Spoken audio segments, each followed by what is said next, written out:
Assalamualaikum warahmatullahi wabarakatuh. Perkenalkan nama saya Hidayah Nur Septiani dari kelas Tersebut B.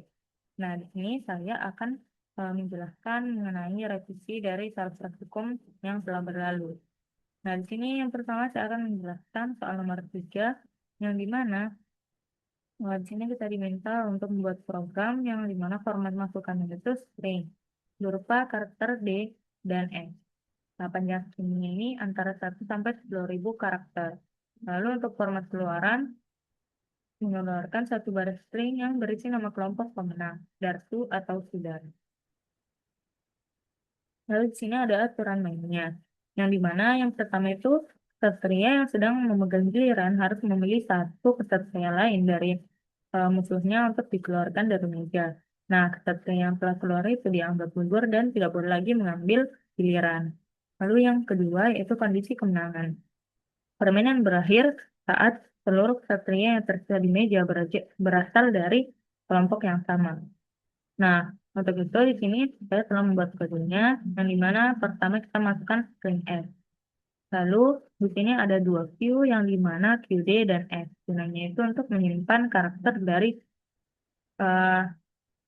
menyimpan karakter dari string. Lalu di sini ada integer N, yang dimana N ini sama dengan size dari string. Nah, lalu di sini ada for loop. For loop di sini digunakan untuk memeriksa setiap karakter dari string. Yang dimana jika karakternya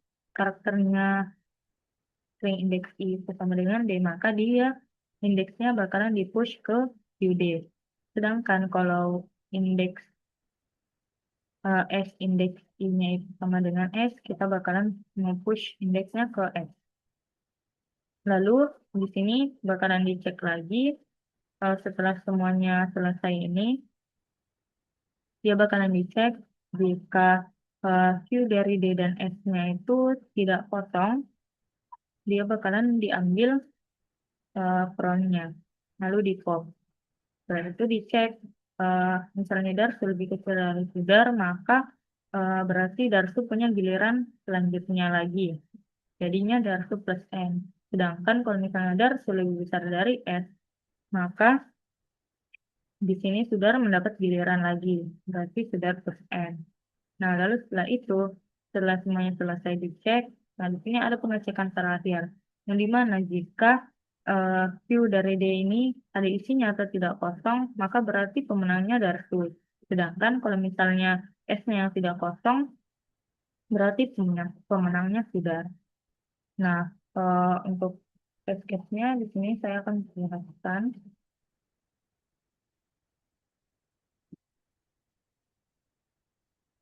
Nah, karena dari contoh ini, di sini yang pertama punya giliran yaitu S. Lalu dia bakalan memilih satu anggota musuh. Di sini ada D. Jadi dia bakalan ngeluarin D. Nah, jadi yang tersisa S dan S. Berarti yang menang adalah Sudar.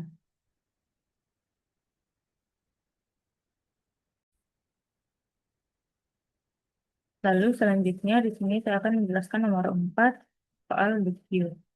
Nah, di mana di sini ada format masukannya berisi dua bilangan bulat, yaitu N dan K, yang masing-masing merepresentasikan total detik dan panjang rentang waktu. Lalu baris kedua berisi banyak bilangan bulat A sebanyak N yang menyatakan nilai latensi server. Yang dimana format keluarannya itu berupa satu baris berisi N kurang K plus satu bilangan bulat yang dipisahkan oleh spasi. Nah, yang dimana soal ini jadinya tuh anggap misalnya di sini ada soal 8 3. Berarti kita menentukan banyak bilangan bulat sebanyak 8 dan kita akan membaginya sebanyak 3 bagian. Jadi maksudnya itu misalnya sini ada 12, 45 dan 10. Nah, di sini itu jadinya eh, satu bagian, 45, 10, 3 jadi satu bagian. Nah, lalu dari tiga angka ini, kita mengambil nilai yang paling kecil. Dari 12, 45, dan 10, di sini paling kecil 10, maka di sini keluarannya 10. Lanjut 45, 10, dan 33, di sini yang kecil masih 10 juga, maka di sini keluarannya 10. Begitu seterusnya. Nah, untuk tadinya di sini kita pertama masukin N dan K. Lalu di sini ada vektor untuk menyimpan banyaknya bilangan bulat sebanyak N. Lalu untuk memasukkan bilangan bulatnya ke vektor, ini kita menggunakan for loop, yang dimana kita bakalan memasukkan bilangan bulat A ke indeks I. Nah, karena di sini soalnya the Q, jadi kita di sini pakai the Q. Nah, sini ada for loop lagi. Nah, for loop di sini itu kita bakalan masukin indeksnya ke the Q. Nah, di sini ada dua syarat. Nah, jika dia di sini memenuhi syarat, maka dia bakalan nge-pop front. Kalau syarat yang kedua terpenuhi, dia bakalan nge-pop back. Nah, setelah syarat itu selesai, di sini bakalan di pushback. Pushback indeks yang sedang berlangsung. Lalu di sini jika I lebih besar sama dengan K kurang 1 atau memenuhi syarat ini, maka dia bakalan ngeluarin nilai dari A indeks different. Nah, untuk contohnya sendiri di sini yang pertama indeks nilainya itu 12. Karena kan di sini syaratnya deksinya itu ada isinya atau tidak kosong. Sedangkan untuk yang pertama pasti deksinya kosong karena belum ada nilai yang masuk sama sekali. Maka dari itu di sini kita bakalan langsung mau pushback I atau indeks 0. Nah, di sini juga belum memenuhi syarat. Jadi kita lanjut ke angka kedua. Nah, indeks 1 itu di sini masih belum memenuhi syarat yang pertama atau kedua. Maka kita langsung nge-pushback indeks 1 ke dalam the queue. Nah, setelah itu kita masukkan yang nilai ketiga. Nah, di nilai ketiga ini dia memenuhi syarat yang kedua di sini. Uh, A indeks back itu indeks 1, 45 isinya lebih besar daripada 10. Maka dia nge-pop back. Karena di sini pakai while, dia bakalan ngecek lagi A indeks back di sini 12. 12 masih lebih besar daripada 10. Maka dia nge-pop back lagi. Jadi di sini 45 dan 12 itu terhapus. Lalu kita nge-push back I. I-nya itu kan 2. Nah, jika 2 lebih besar daripada K kurang 1. K kurang 1-nya itu kan 2. Maka dia bisa ngeluarin A the different. Nah, the different ini 2. Jadi dia di situ uh, nilai dari A indeks 2 itu sama dengan 10. Jadi dia bakalan ngeluarin 10. Nah, begitu seterusnya. Dan untuk test case-nya,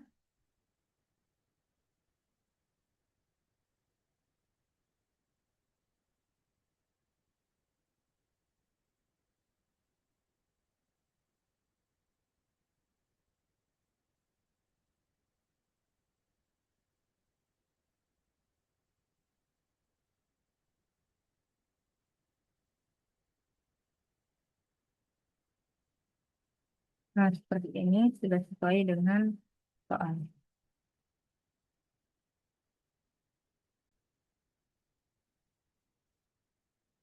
Lalu untuk soal berikutnya, di sini kita diminta untuk mensimulasikan kejadian di kantin.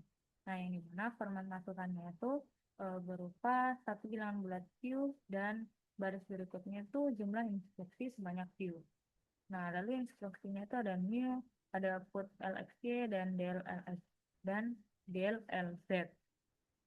Lalu untuk format keluarannya, di sini untuk setiap perintah put yang gagal, maka cetak ref L nggak ketemu. Untuk setiap perintah del yang berhasil, maka cetak menu X beracun bisa raf sama dengan S. S-nya itu jumlah ompreng yang tersisa di rak tersebut. Lalu untuk setiap perintah del yang gagal, cetak raf L urutan Z kosong. Nah, untuk itu di sini ada aturan yang dimana kalau perintahnya new itu menambahkan satu baris rak kosong baru di urutan paling belakang. Lalu put LXY memasukkan ompreng dengan menu X sebanyak Y buah ke dalam rak L dan del LZ yaitu ompreng pada urutan ke Z. Z di rak L dibuang karena beracun. Nah, kalau berhasil ompreng tersebut hilang dari rak dan yang di belakangnya itu bergeser maju. Nah, jika rak L tidak ada atau urutan Z tidak tersedia, sistem akan mendeteksi kegagalan. Nah, lalu adapun kode yang telah saya buat ini, yang pertama masukkan bilangan bulat Q, lalu di sini ada vektor. Vektornya namanya rak, yang dimana di vektor rak ini berisi vektor-vektor lain, dimana itu gunanya untuk menyimpan menu yang dimasukkan. Nah, untuk yang pertama di sini kita pasti punya satu vektor awal, satu rak awal. Jadi kita nge-push back ke rak. Lalu setelah itu di sini ada vektor output untuk menyimpan hasil. Nah, di sini setelah kita masukkan Q-nya tadi, ini kan kita masukkan perintah sebanyak Q. Nah, jika perintahnya new, itu kita bakalan nge-push back satu vektor lagi ke vektor rak. Nah, jika perintahnya put, kita bakalan masukin LXY-nya. Nah, setelah itu ini dicek. L-nya kan itu merupakan urutan raknya. Nah, kalau misalnya rak urutan rak yang dimau itu lebih besar daripada rak size, misalnya kita maunya di rak 5, padahal ternyata rak size-nya 3, maka kan berarti nggak ada. Jadi makanya kita bakalan nyimpan rak L nggak ketemu ke output. Sedangkan jika raknya ada, kita bakalan masukin menu ke rak L-1. Nah, L-1 di sini itu eh, karena kan misalnya kita punya em, L-nya itu 3. Sedangkan untuk vektor itu kan kita mulainya dari 0. Jadinya untuk rak 3 itu dia ada di indeks 2. Nah, lalu setelah itu ada perintah del, yang dimana kita masukin L dan Z. L-nya itu sama tadi, L-nya itu urutan rak, dan Z-nya itu urutan ompreng. Nah, dicek sama seperti tadi yang sebelumnya, L-nya itu jika lebih besar daripada rak size atau Z-nya urutan omprengnya lebih besar daripada eh, size dari rak yang ini, rak L-nya, maka dia bakalan ngeluarin rak L urutan Z itu kosong. Nah, lalu jika tidak memenuhi ini atau L-nya itu masih lebih kecil dari rak atau Z-nya lebih kecil daripada rak L-1 size, dia bakalan ngambil em, menu rak urutan ke L-1 dan Z urutan dan ompreng Z urutan urutan Z-1.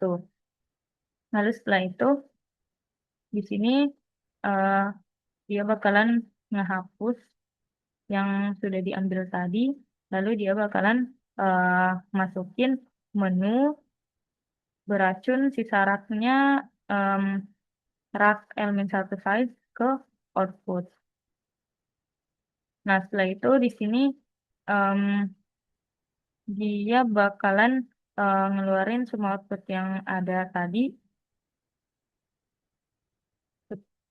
Dia bakalan ngeluarin semua hasil yang ada di vektor output. Nah, adapun contoh test case-nya,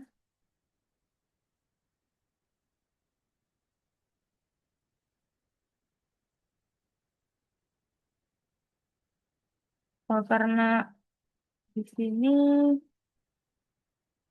itu nggak bisa pakai yang ini, jadi saya bakalan pakai VS Code.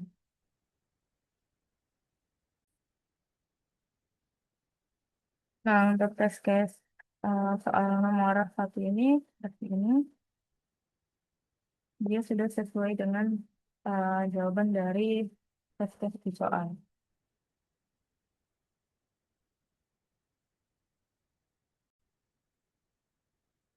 Lalu untuk nomor terakhir yang saya kerjakan yaitu nomor 2, dan merupakan soal yang saya kerjakan di praktikum tapi tidak AC. Nah, Untuk hal ini, format inputannya itu berupa bilangan bulatan yang menyatakan jumlah kejadian dan n baris berikutnya itu berisi banyaknya perintah sebanyak n. Yang dimana perintahnya adalah plan X, go out, dan make X. Lalu format outputnya, untuk setiap perintah go out tampilkan nilai keseluruhan akhir dari rencana yang dijalankan. Jika tidak ada rencana yang tersedia, bakalan nampilin no one is going out. Nah, jadi untuk kodenya itu yang pertama di sini saya masukkan nilai n. Lalu em, di sini kita menggunakan priority queue dan vektor output untuk menyimpan hasil. Lalu di sini ada tingkat mode yang dimana kita representasikan 0. Lalu di sini ada boolean yang dimana eh, awalnya itu ada mode-nya ini false karena belum ada mode. Lalu di sini kita menggunakan while dan dikirman n. Lalu kita masukin perintah. Nah, di sini itu kita bakalan ngecek jika perintahnya plan, maka kita masukin tingkat plan-nya. Lalu tingkat plan-nya ini bakalan di push ke PQ. Nah, jika perintahnya itu mode, kita bakalan ngambil tingkat mode-nya dan ada mode-nya itu di true-kan. Nah, jika perintahnya go out, di sini kita bakalan ngecek priority-nya kalau misalnya kosong, berarti dia bakalan ngeluarin no one is going out. Jika priority-nya itu ada isinya, kita bakalan ngambil yang top. Lalu kita pop, dan di sini jika ada mood-nya itu true, maka kita menambahkan nilai ditambah dengan tingkat mood. Nah, nilai ini itu dari value top-nya tadi. Lalu ada mood-nya itu kita ubah jadi call. Berarti mood-nya sudah habis digunakan.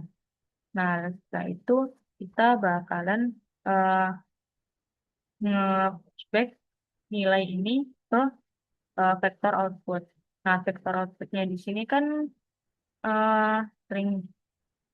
Jadi kita ubah nilai ini jadi string karena nilainya ini awalnya itu integer. Nah, setelah semuanya diproses perintahnya, di sini kita bakalan ngeprint hasilnya. Nah, di sini kan outputnya itu berupa vektor vektor string. Nah, jadi kita tidak bisa membandingkan integer dengan string. Makanya di sini untuk bisa dibandingkan, kita menambahkan integer di depan size output-nya. Lalu lagi i masih lebih kecil daripada size output, maka dia bakalan ngeprint output index i. Untuk case-case-nya,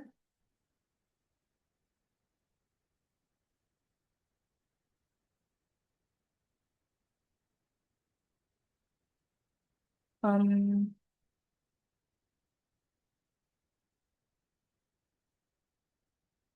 nah di sini juga karena ada yang nggak bisa di Bash C++, eh, pada revisi ini saya menggunakan VS Code, jadi saya akan menggunakan VS Code.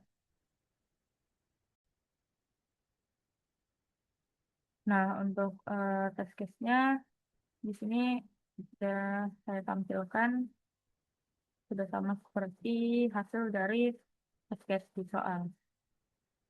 Eh, Mungkin sekian saja penjelasan dari saya, kurang dan lebihnya mohon dimaafkan. Assalamualaikum warahmatullahi wabarakatuh.